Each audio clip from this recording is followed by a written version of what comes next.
Okay. I'm Naomi Fearns, and I'm from Healthcare Improvement Scotland, and I'm going to talk to you today about our recently published health technology assessment on antimicrobial wound dressings for chronic wounds.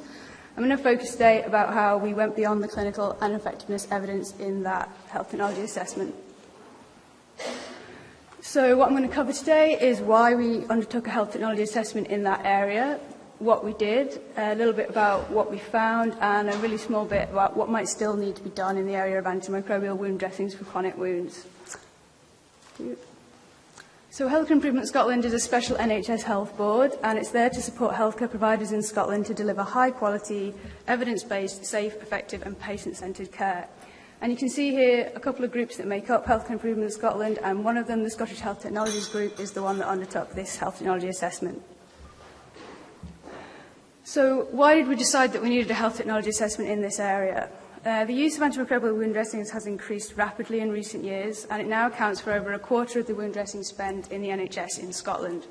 We were receiving quite a lot of anecdotal evidence that antimicrobial wound dressings were being overused in clinical practice, or perhaps being used incorrectly in clinical practice. What we're really talking about is the use of antimicrobial wound dressings in wounds that are not infected, or, uncertainty about what type of antimicrobial wound dressings to use in which wound and how long to leave them in place. And we also had a lot of anecdotal evidence about inconsistency in the use of antimicrobial wound dressings in different NHS health boards. So I'm not going to dwell a lot on any of the technical aspects because I think you guys probably know more about that than me, being specialists in tissue viability. But an antimicrobial wound dressing is a dressing that carries or delivers an antimicrobial agent, and that aims to kill or prevent the multiplication of microorganisms such as bacteria and even fungi. There's quite a few antimicrobial wound dressings on the market, and some of the main three are silver, iodine and honey dressings. So a tiny bit about what health technology assessment is. So it's the systematic evaluation of the effectiveness, cost-effectiveness and social and ethical impact of a health technology on the lives of patients and a healthcare system. So basically, its key goal is to inform healthcare policymakers and try to help them to make decisions about which health technology to assess, how to use health technologies, and which patients will benefit the most from any one health technology. And this here on the screen is the model of health technology assessment that we use at Healthcare Improvement Scotland. And you can see we look at clinical effectiveness, so do antimicrobial wound dressings work? We look at economic factors, so what is the best value antimicrobial wound dressing, or does antimicrobial wound dressing offer any value above any other type of dressing? And we look at organisational issues, which is just how does that work in the NHS in Scotland, and any patient issues that arise as well. So our research question was, what is the clinical and cost effectiveness of different antimicrobial wound dressings and their safety compared with other dressings and techniques for treating localised wound infection for chronic wounds in adults? And we also looked at, as I've mentioned, any patient and organisational issues. Here you can see the steps in a typical health technology assessment at Healthcare Improvement Scotland. And you can see here that talking to patients and healthcare staff is really important for us. So one of the ways we did that is through consultation. We had a topic group guiding the work, and Linda Primmer, who sits on that topic group, is a member of the Tissue Viability Society. And they really were a range of clinical and academic experts to help guide us throughout the process, and we undertook open consultation and peer review throughout. Here you can see a slide that represents the different sections of the health technology assessment, and also the different bits of work that were done for each section. And you can see here that we undertook consensus guidance as well, a fifth part here, which isn't normal for us. We don't always do it. And that's because the other three sections here you can see that relied on published research paper really didn't prove that fruitful for us, and I'll go into that in a bit more detail. So for our clinical effectiveness section, we carried out a systematic review of the published literature, and as I've mentioned, that was in adults with a chronic wound. So we looked at the main three wound types: foot ulcers in people with diabetes, pressure ulcers, venous and arterial leg ulcers, but also surgical wounds, and excluded any type of acute wound, including burns. The intervention we looked at was any type of antimicrobial wound dressing compared with any type of dressing that didn't have an antimicrobial agent, or also any other type of antimicrobial wound dressing. And the key outcomes we looked at, our primary outcome was localised wound infection, but we also looked at wound healing. Now, unfortunately, we were unable to make any really firm conclusions about clinical effectiveness, and that's because of the scarcity of good quality evidence in this area. We only identified 4 primary studies that were at a low risk of bias, despite there being quite a lot of good systematic review work in this area. So our hands are really tied here. And similarly with cost effectiveness, which relies on a similar set of evidence, we were really unable to make any firm conclusions. So I'll move on to our organisational issues section, but I won't talk a great deal about this because it's really specific to the NHS in Scotland. So you can see here we undertook literature review, a variety of different surveys in staff, and also looked at cost data. And what we found was that there's a clear indication for the need for a more standardised approach to wound care across the NHS in Scotland, but there was strong support for antimicrobial wound dressings. However, there was an acknowledgement in staff that maybe they are being overused or maybe they're being inappropriately used. One of the things that staff raised for us that they found really difficult is that there's no agreement on when they should stop using antimicrobial wound dressing, and perhaps also it's not always clear when you should be using an antimicrobial wound dressing. You can see here a couple of sources of the variability that I'm talking about in terms of inconsistency, in terms of spend across the NHS boards in Scotland, and also in terms of a real lack of consistency in the type of antimicrobial wound dressings that are being used across NHS boards for different wound types.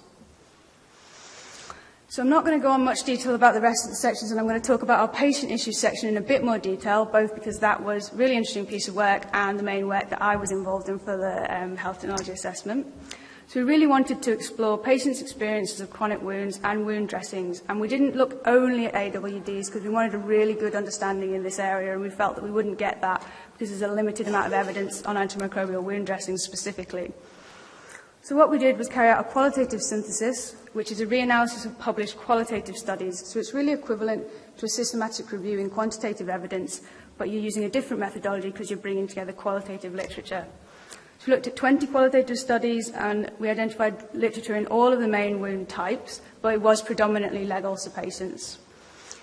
Having carried out this piece of work, we realised that we hadn't found anything that really focused on antimicrobial wound dressings, so we carried out a piece of primary research in that area of a fairly small scale, involving 1 focus group and 6 telephone interviews, but all in people that had an antimicrobial wound dressing in the last 3 months. I won't go into detail here, but I'll just say that we used the framework method, which is a good, rigorous method for the analysis of qualitative data for all the qualitative data we looked at. Now you can see here a word cloud drawn up from our qualitative synthesis, and the word cloud just represents the most frequent words that occurred in all the 20 papers that we included. And you can see here pain right at the centre, and that was a real issue for patients, and symptoms were really important in what was coming out of this qualitative work, and that pain was there across all of the 3 wound types as a really significant factor for patients. But you can also see that nursing and stuff to do with staff comes up quite a lot, as does treatment and specifically dressings. And you're seeing also that social and psychological themes are appearing here too. So, okay, unsurprisingly, having seen our wound cloud, word cloud, you can see here that the impact of the chronic wound on patients is both physical, psychological and social. So what we're really saying here is that the persistence of a chronic wound, which can really span on for years of a patient's life for some people, combines with recurrence, which can be up to 60% in some wound types, or the threat of recurrence, to leave patients really living with a sense of uncertainty when they have a chronic wound. And here you see a quote from one of our papers that was included in the synthesis, where a patient describes it as like a forever healing process. It's not getting better, but it's not getting worse. So they just have to live with that uncertainty. And another factor here is the symptoms of the chronic wound, which can really be quite severe, combining with the sense of uncertainty and treatment burden from things like dressing changes and other forms of treatment, to leave the patients really living quite a restricted lifestyle. And that can lead to social isolation and even a sense of identity loss, as patients really stop being able to do many of the things that they used to be able to do. And I'll just read you this other quote from the same paper. Leg ulcer patients describe limitations to their mobility and activity that are at times profound. When asked what area of her life had been affected by ulcer disease, one woman responded, "What area of my life? My whole life. I cannot do anything I want to do. I cannot go any place." After pausing with sadness, I kind of got used to it. Now, for some patients, these experiences are really passing over into quite serious psychological problems, including depression and anxiety. And this final quote from a paper by Green et al. In also leg ulcer patients really gets that across. Some were striving to maintain their normal functioning, whereas others suffered from anxiety and depression, with one respondent disclosing that he had suicidal thoughts. It's just depressing, really. If you think about it, I'm on antidepressants. I just have to put up with it. It's either that or kill myself.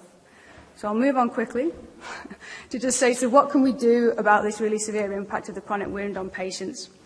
So the synthesis revealed that wound healing is important to them, but that control of symptoms is really key in enabling people to live a fuller life. And this may be a difference in focus sometimes between staff groups who are really focused on healing the chronic wound, which is very important to patients, but perhaps in patients that have had really quite a long-term wound, enabling them to live a fuller life through a focus on control of symptoms may be even more important.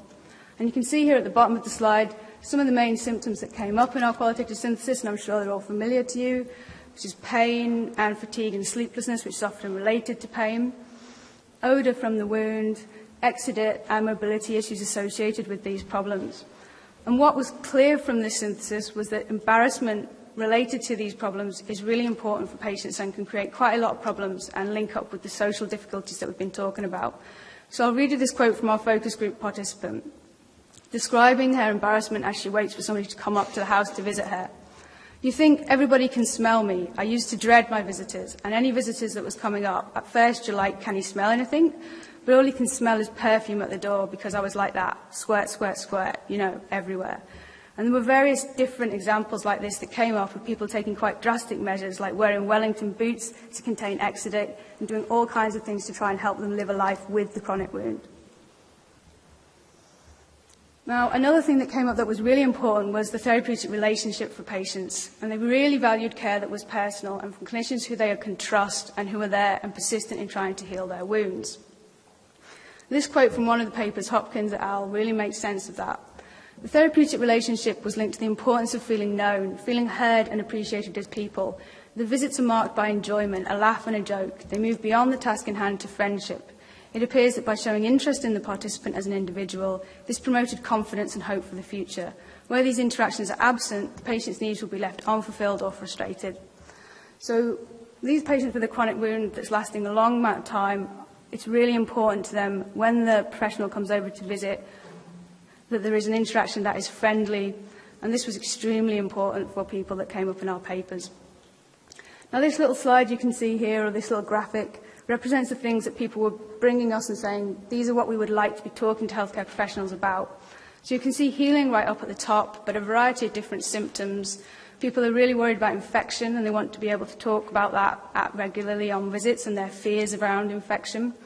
And also they wanted to talk about dressings. The visibility of dressings or bulky dressings can really have an impact on their lives.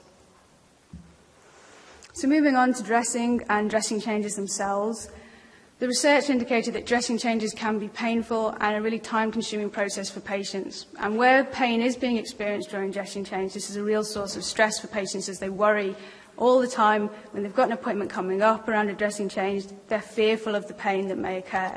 So they did value the interaction they were having with staff during dressing changes, but they were really worried about pain that may result, or even injury that may result from kind of rough hands, as they described it, or insufficient care during dressing changes. They were also worried about persistent use of the wrong dressing, and when they said wrong dressings, they're really talking about dressings that, in their eyes, were not helping with symptom containment or were not helping with the healing of the chronic wound. They were also worried about withdrawal of their preferred dressing, but I'll move on to that on the next slide. And they were also worried about lack of information, both about dressings and other forms of treatment, but also about their understanding of the chronic wound itself and the nature of the conditions that might be underlying the chronic wound. And I'll read you one quote from a paper by Epscog et al. Here in people that have leg ulcers, which really gets across how difficult it is for patients when they're not being listened to during dressing changes. They did not receive enough pain medication or other assistance during the changing of the bandages. As one said, they don't listen to me. When it ached, and also about that gauze bandage, can't they hear what I say? Why don't they listen? So I'll move on to our primary qualitative research, which was in patients that had experienced an AWD. And there was a real strong theme of positivity about antimicrobial wound dressings from these patients, but there was no preference pattern expressed by them about type of antimicrobial wound dressing. So what we're really saying is that it didn't really matter any factors to do with the patient. That didn't make a difference in what dressings they said they preferred. So we're talking about wound type or anything else, really. They told us that there was a perception in the patients that there's a trial and error approach to wound dressing selection being undertaken by healthcare professionals, that it's not really systematic, and that trial and error approach can continue until an improvement of some type is seen in the wound. It's possible that this is linked to the strong faith that some of these patients talked about in a particular antimicrobial wound dressing, and it's difficult to pick apart what's causal and what's not going on in this process. They also raised inconsistent or inadequate access to antimicrobial wound dressings, and patients really felt that they had to identify a source to get hold of their antimicrobial wound dressings on a regular basis. That would usually be a particular healthcare professional. It's possible here that this is linked to some of the issues we're talking about misuse of antimicrobial wound dressings in terms of people feeling like they should be using them for a really very long length of time. So just to recap on that, what chronic wound patients really told us they value acknowledgement and support of the psychological, social and physical impact of the chronic wound. They valued acknowledgement of the treatment burden and pain level, and really pain relief as well. They wanted acknowledgement of the expertise that they themselves and carers had in wound dressings and also in wound care. They really valued holistic patient-centred care, so we're talking about symptom containment, well-being, activity level, social isolation, immobility, and not just a focus on the healing of the wound. And for people with a very long-term wound, they really appreciated help with the balance between acceptance of chronicity and recurrence and hope of healing. And this hope of healing, even for people with a very long-term wound, is one of the things they really felt they could get from healthcare professionals. They also valued an ongoing, friendly and positive relationship with any healthcare professional, but we accept that it's not always possible to have this ongoing relationship. So I'm going to talk very briefly about the key recommendations from our health technology assessment. First of all, the recommendations arising from the 4 main sections, and then I'll talk briefly about our consensus guidance. So our first recommendation here is that the routine use of antimicrobial wound dressings to heal chronic wounds is not recommended. So we're not talking here about the use of antimicrobial wound dressings in infected wounds. We're just talking about the routine use of antimicrobial wound dressings to heal a chronic wound. So that's healing, not infection. We also recommended that a national management algorithm should be agreed for NHS Scotland to ensure a much more consistent approach to a selection of wound dressings. And here, arising direct from our patient issues section, we have a recommendation that people should consider the factors of importance to the patient, such as odour, pain, discomfort, leakage and mobility, as well as healing when they're selecting a dressing for a chronic wound. And we have this 4th recommendation about costs, which is having first taken into account patient and wound-specific factors, the costs of dressing relative to their benefits should guide their use. So I know we said we didn't have any data around cost effectiveness, but what was plain is that we're not really seeing any differences clearly in the data at this point in time between different antimicrobial wound dressings. So taking that into account, let's look at costs if we can't look at anything else when we're selecting a wound dressing. We've obviously, as ever, made a recommendation that there should be more research carried out in this area because there's a real scarcity of good research here.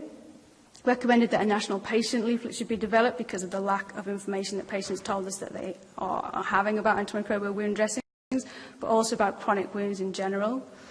And also education and training should be developed for NHS Scotland staff, specifically in the area of antimicrobial wound dressings. And we've identified a specific branch of Scottish Government which we're hoping will be taking forward this work. So a tiny bit about our consensus guidance, which we undertook because there was no compelling evidence to support or refute the use of antimicrobial wound dressings from our health technology assessment. But there was strong support from patients and staff groups for AWD use in certain situations. So we really needed something to guide day-to-day practice in the absence of evidence. So a call for participants for our consensus guidance went out across NHS Scotland. And we undertook a modified Delphi process involving 3 rounds of questioning with statements being refined at each stage, with the aim being to reach consensus around some practice statements. Around 30 people, so on a fairly small scale, took part in our Delphi process, and the main staff that took part were nursing staff, but we did have people from other sectors. So we managed to reach consensus around the idea that the symptoms of localised infection must be present before the use of an AWD is commenced, and also what those signs and symptoms of localised infection should be, because we know that it's quite difficult in that area. There's not a clarity about what the signs of infection are. And we also identified some stopping rules for the use of antimicrobial wound dressings. And what we're really saying here is that you should never go longer than 2 weeks without the review of the use of an antimicrobial wound dressing in a chronic wound. And in recommendation 5 here, we refer to the Roper-Lothian ladder, and that's for when symptoms haven't changed or have become worse after 2 weeks. So the Roper-Lothian ladder is available to download from NHS Lothian's website, and it provides a variety of guidance about antimicrobial wound dressing use, but it also provides guidance here about what to do if you suspect systemic infection. We also managed to reach consensus around our recommendation about costs, which is that having taken into account patient and wound-specific factors, the costs of dressing relative to their benefits should guide their use. So unfortunately, in this area, quite a lot of uncertainty does still remain. So we're uncertain about which AOD product should be used for which wound, and that was something that we really couldn't reach consensus around during our Delphi process, so there's a real lack of clarity there.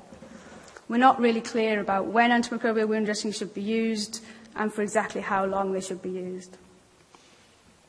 So it just remains for me to say that I hope I have demonstrated how our health technology assessment did go beyond the clinical and cost-effectiveness data in order to provide some guidance for the NHS, and we did that by using qualitative evidence quite in depth and by carrying out consensus guidance. I'll also say that from our website, Health Improvement Scotland's website, you can download the full HTA, as well as a patient version of the HTA and a plain language version.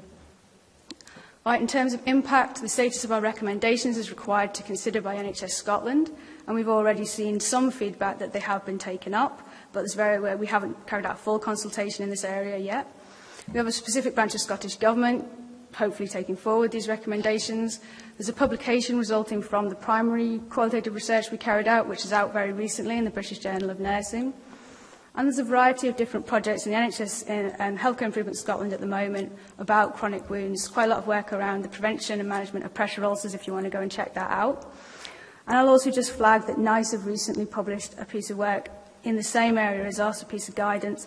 Unfortunately, because of timing, these don't quite match up, and they haven't included the work of our HTA in there, but there's nothing that really disagrees. So I'd just like to say thanks to our topic group, and also, yes, next slide, thanks to the HIS team, who quite a lot of people involved in this health technology assessment. So thank you very much.